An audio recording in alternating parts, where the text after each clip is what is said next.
I've always been someone with a strong, restless libido I can't quite explain. I've never gone to a doctor about it, but I know myself well enough to realize it's something that comes and goes in waves, especially when I'm ovulating. During that time of the month, I'd need to do it 2 to 3 times a day or my body would feel extremely uncomfortable. Normally, my tall, broad-shouldered husband would be the one to ease that ache and fill the emptiness in me. However, lately he's been impossibly busy, away on business trips for weeks at a time.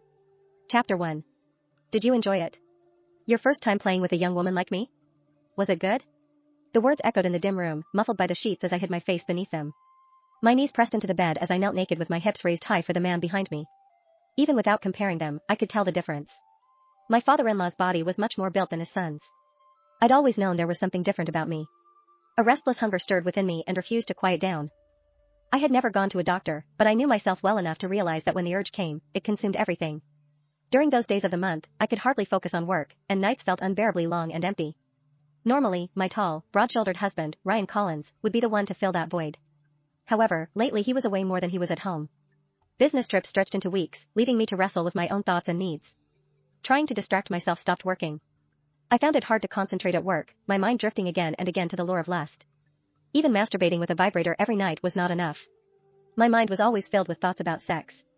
It became so bad that I carried a spare change of clothes in my bag, just in case. That evening, the subway was packed.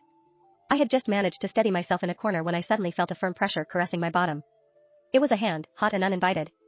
Pervert. I almost shouted. Every woman who commutes has faced something like this, and I was no exception. My skirt was short, perhaps too short.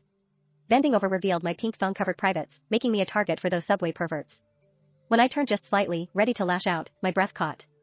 Reflected in the train window, the man behind me wasn't a stranger at all. It was my father-in-law, Victor Collins, who had just arrived in Silver Haven.